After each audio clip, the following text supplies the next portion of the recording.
Coming up next at 10, we're tracking another winter storm bringing heavy snow to the Sierra. Could bring a chance of rain mixing with snow here in the valley later on tonight. We'll break down the timing and we'll let you know not if but when we get back into the 60s. The full forecast is coming up next. Pinpoint a favorite memory. I could name all of our favorite arguments. I could name all of our favorite laughs we've shared. They're all my favorite, you know. Remembering a mother and her two young children after they were killed by a suspected drunk driver. The touching tribute hours ago. What I know is that Jonathan's not here anymore, and I don't have him, and I'm never going to be there. A mother should have been celebrating her son's 18th birthday, but after a deadly fight outside Rancho High School, she's sharing her heartache.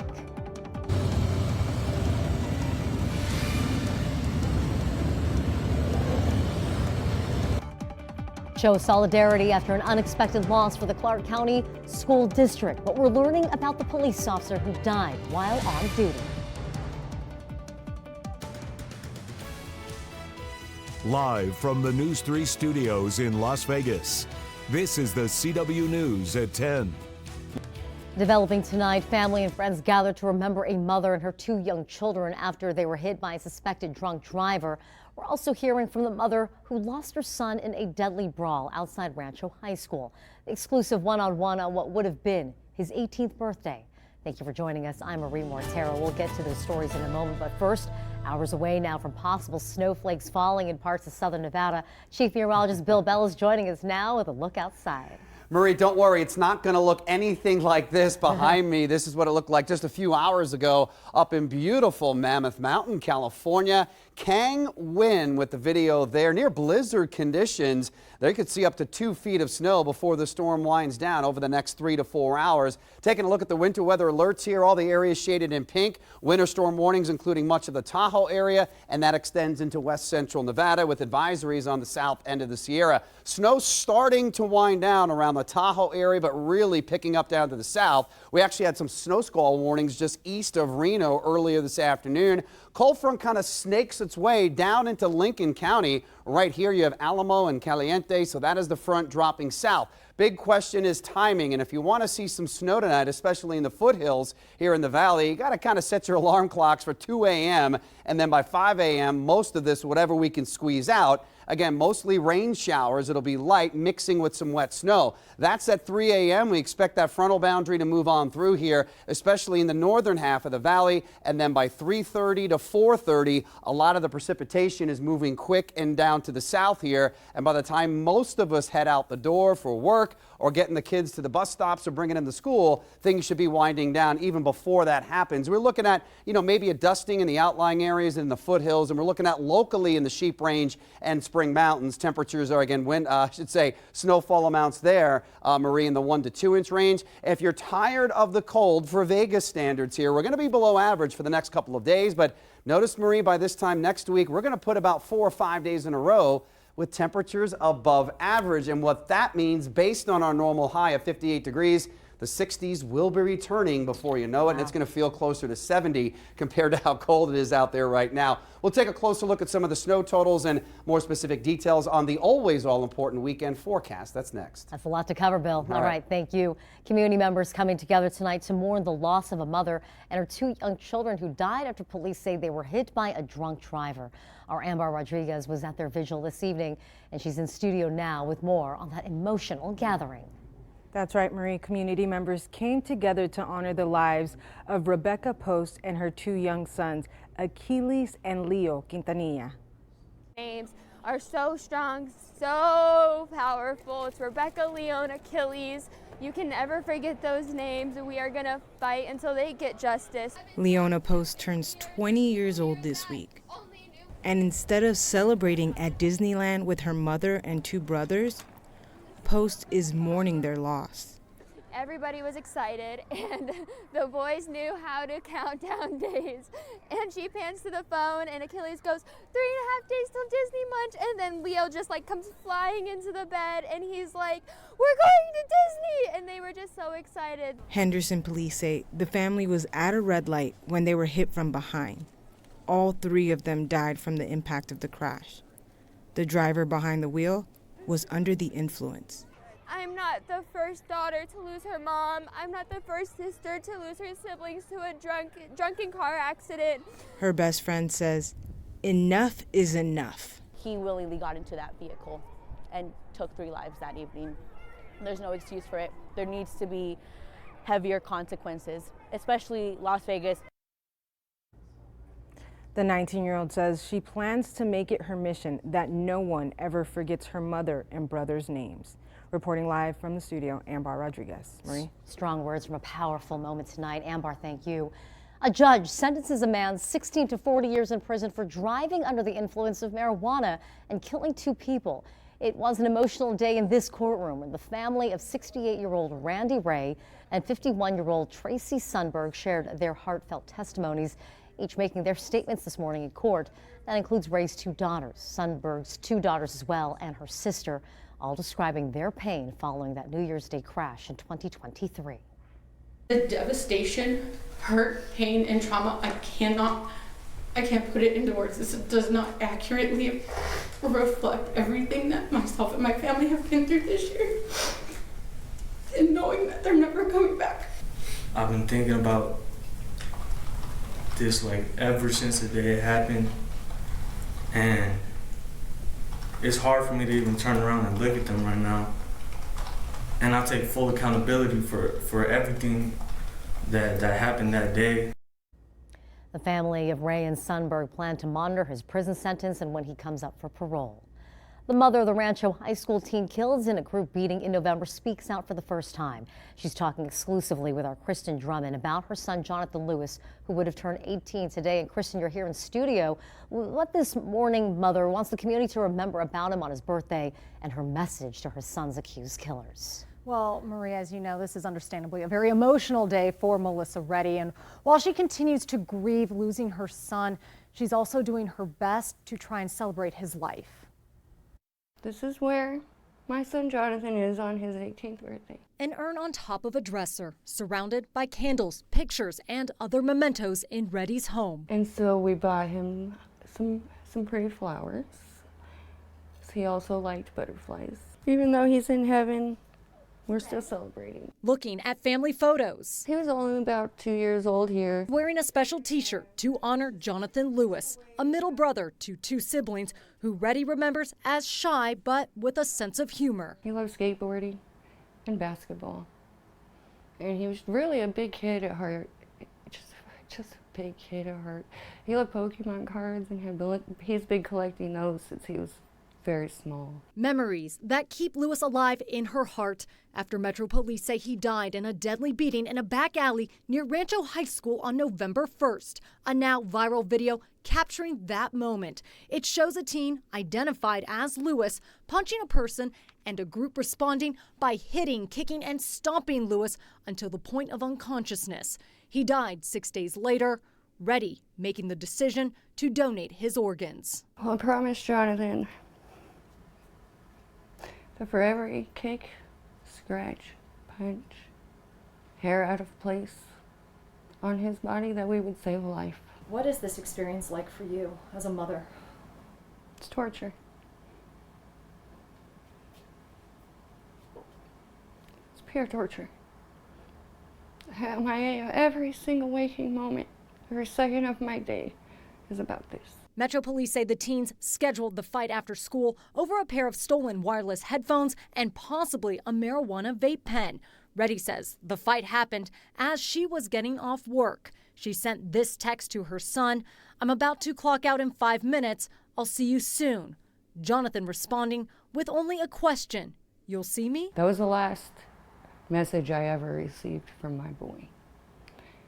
And sometime in the matter of 14 to 17 minutes, my child was dead. Nearly 3 months later, she continues to mourn. That I'm standing here talking to you about my son's murder on his 18th birthday. Wanting to know why he was killed, realizing she may never get that answer. The anger,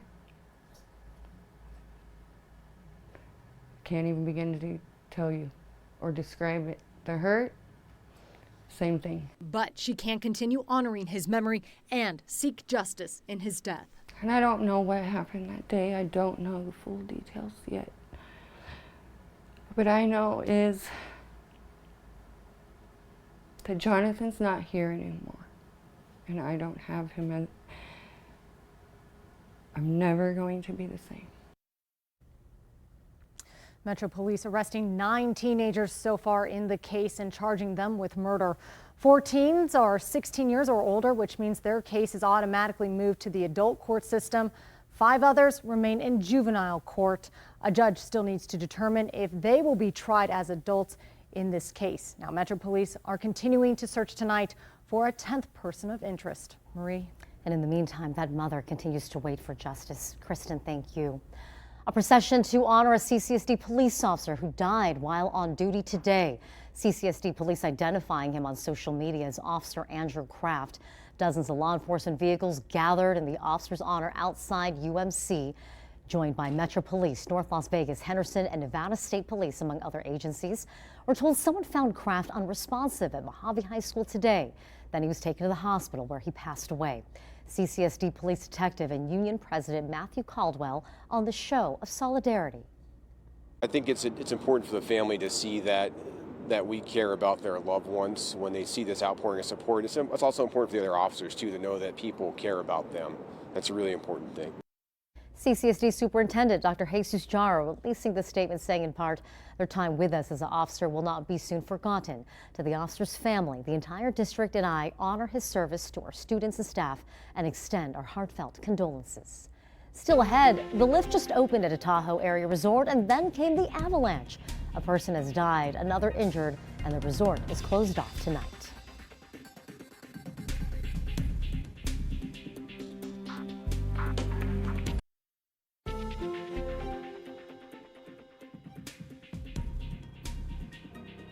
Another round of recently released videos shows the moments Metro Police officers jumped into action to stop the gunman who killed 3 people in a mass shooting on UNLV's campus last month. The series of those videos totaled to about 3 hours and 45 minutes long, each one showing the moments officers rushed to campus as they learned the gunman had opened fire, killing 3 professors and injuring a 4th inside of Beam Hall. The videos also captured the moments several officers radio in their encounters with the victims, finding each with gunshot wounds on the 3rd floor. And it also shows several students running for safety as officers work to clear out buildings in search of the threat.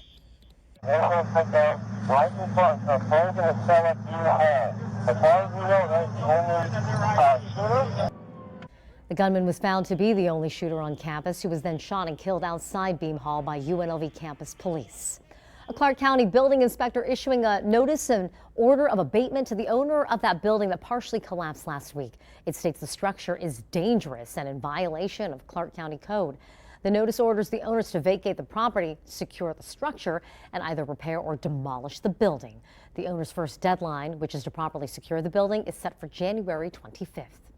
A ski resort near Lake Tahoe closes after an avalanche injures a guest and then takes the life of another. Both victims have been identified as guests at the Palisades Tahoe Ski Resort. The avalanche happening around 9:30 this morning, leaving behind a field of debris 150 feet wide, 450 feet long, and 10 feet deep. No others are reported missing, and all search operations have concluded. And that area is expecting up to 1.5 feet of snow by the morning. Meantime, for us here, another cold wake-up call, you could say. But especially if you're going to be out in the overnight hours, Bill. Yeah, between 2 and 4 a.m. there's a chance some of these rain showers may mix and briefly change over to some wet snow. And we'll get into that if you missed the timing in just a few minutes. But let's talk about something that hasn't happened since January 30th and 31st. You see that top right-hand corner, 49-degree high. It's the first time since those 2 dates, again, almost a year ago, that we had back-to-back days below 50 officially here in Las Vegas. The only 2 spots that climbed above 50 today, you're seeing it right there, Sunrise and Nellis at 51. Look at the spread in temperatures. 50 out at Sunrise right now, but it's 12 degrees colder. We'll call it 38 in Centennial, cold in Mesquite, and Overton at 36, Southern Highlands at 41. Temperature's not going to get that much colder than what's out there right now, so we're starting in the low 40s tomorrow. And once again, even though we have a full day of sunshine on tap, we're not even going to touch 50 degrees, or if we do, barely. So let's take a look at the satellite and radar combination. So here is a front coming in real quick. There's the leading edge of the cloud cover and just isolated snow showers just south of Alamo and Caliente. These are all dropping southeast. Heaviest snows right now still in the north end of the High Sierra, and the heavier snows now just dropping south of Tahoe. There were, I should say, snow squall warnings earlier just east of Reno. So it's a sagging cold front. Watch how fast this upper level low gets from point A to point B, and that's down into New Mexico here just in 24 hours. And that low is going to be working with this Canadian high that is sliding south. So these two air masses working together to pull down another couple of cold days tomorrow and Friday. However, as we get deeper into the weekend, the high will break down, and that's going to turn the winds more out of the south. And some of us may even get close to 60 here on Sunday and probably into the 60s by this time next week. So the computer models blast this system in here. There'll be some rain and possible wet snow showers mixed in between 2 and 4 a.m. And by the time most of us start our commute tomorrow, 6 to 8 a.m., all this precipitation pretty much is long gone. So if we can get any accumulation in the foothills, by the time a lot of us wake up tomorrow morning, a lot of that will be melted on off. Looking at about 1 to 2, maybe 3 inches locally in the mountains here and also up in Lincoln County. Like I said, in some of the surrounding areas and the elevations, even as low as 2,500 feet, could squeeze out maybe a light dusting or two. So we're looking at the spring mountains right now. Obviously a sluggish start to our snowpack season. We're at 38% of today's average. It was 192% on this day last year. And of course, we really want to keep an eye on the upper Colorado River Basin. That's the primary feeder into Lake Mead. Snowpack, it's not awful, but below average at 73%, almost twice as much compared to a year ago today. Lake Mead right now still coming up a little bit, 1,069 feet. That's 25 feet higher than a year ago today. Temperature out there today, 49. We should be at 58 for a high, and it was warm on this day last year at 61. We're at 49 right now. Winds are picking up out of the southwest at 15, and the humidity at 15%. So we're looking at increasing clouds, scattered rain, possible mixing with wet snow showers between 1 a.m. and 4 a.m. and highs tomorrow into some breezy northerly winds. Could get upwards of 25 miles an hour, but really the warm-up doesn't start until after Friday. Tomorrow, again, is a weather alert day for the overnight rain, possible snow mix, and then breezy and cold tomorrow night down to freezing. And Marie, check out the weekend. Sunny, mid-50s on Saturday, and we be flirting with 60 here Sunday all the way into next week. And I think once we get to next Wednesday and beyond, I think 60 becomes 62, 63, 64, and that is going to feel a little bit more like 70 compared to what's, especially when you compare what's out there right now. So we'll turn the corner quick. That's so Southern Nevada, isn't it? A swing from winter to maybe spring in just a couple of days, a week's time. Sure, why not? And I had a couple people walking around. I won't mention any names. Well, I can't wait for the summer. I said, well, that'll be 110. We'll get there eventually. We'll get there eventually. All right, Bill, thanks. Sure. Here at Cox Pavilion, where the Lady Rebels put their 26-game winning streak on the line in conference play. I'll have those highlights, plus the Golden Knights in Denver. Coming up next in sports. And now it's time for the News 3 Sports Desk, sponsored by the Southern Nevada Toyota dealers. Another day, another school. Former UNLV quarterback Jade Mayava is taking his talents to USC after initially picking Georgia. The redshirt freshman will battle with Miller Moss, who only threw 6 touchdowns in the DirecTV Holiday Bowl for USC. And here inside of the Cox Pavilion, of course, the Lady Rebels put their 26-game conference winning streak on the line as they took on San Jose State in their 3rd conference game of this season. And you know what? The Lady Rebels, they were on fire, playing extremely well here tonight, mainly because of who? Well, they played well because of Desiree Young. She was doing everything for the Lady Rebels. Scoring, Desi was 11 of 13 from the field. We know that she can do that. But Desi also showed that she's still in the Christmas giving spirit, really sharing the rock. Young, 4 assists on the night. The Lady Rebels, they start the game 32-8 in the first quarter. 32-8. Desi, she can dish it, but so can Kiara Jackson, always with her head up on the fast break, getting the hockey assist, but only because Alyssa Durazo-Frescas had that wet ball. Frescas, 4 of 7 from long range. She finished with 12 points. In the end, it was the Lady Rebels dominating again over the Spartans, 91-55, leading the Rock Squad their 27th straight conference win, a good dub, but still keeping their eyes on the prize. I think we knew we were going to win the game, but it's about our own improvement, and that's what I'm focused on, because we have bigger goals ahead than just this one game, and it's kind of my job to make sure we're dialed in and focused and don't lose sight of that. So there's an opportunity there, and I think they heard the message, and then they went out and executed better. Just for us to stay consistent and stay disciplined. I think our discipline was really bad towards the second half of the game, but we have a lot to improve on throughout the year. We want to win one every year, and this could be my final year playing at UNLV, and I want to do great, and I want our team to do great, and I think the success has been great throughout the year. So going to the NCAA and winning the Mountain West tournament is the first thing, but going to the NCAA is the second. And how about the Golden Knights in Denver taking on the Colorado Avalanche, looking to win back-to-back games for the first time since December 12th. Wow, that was a while ago. Another tough game, though, as they took on the Avs. VGK with Yuri Patera in net. But you know what? It was much less about who the Knights had in net and more about if VGK and their inability to put the puck into the net. The Avalanche, they put up goals in the first, the second, and the third periods. They went up 3-0, and that was plenty for Alexander Gorgiev, who was stellar in net for the Avalanche. In the end, the Golden Knights, they fall for the 7th time in their last 9 games. The Golden Knights not playing well as of now, but hey, they'll be back here in Las Vegas, manana, taking on the Boston Bruins, so maybe they can bounce back. So until then, you'll rest, recover, and as always, it's Viva Las Vegas.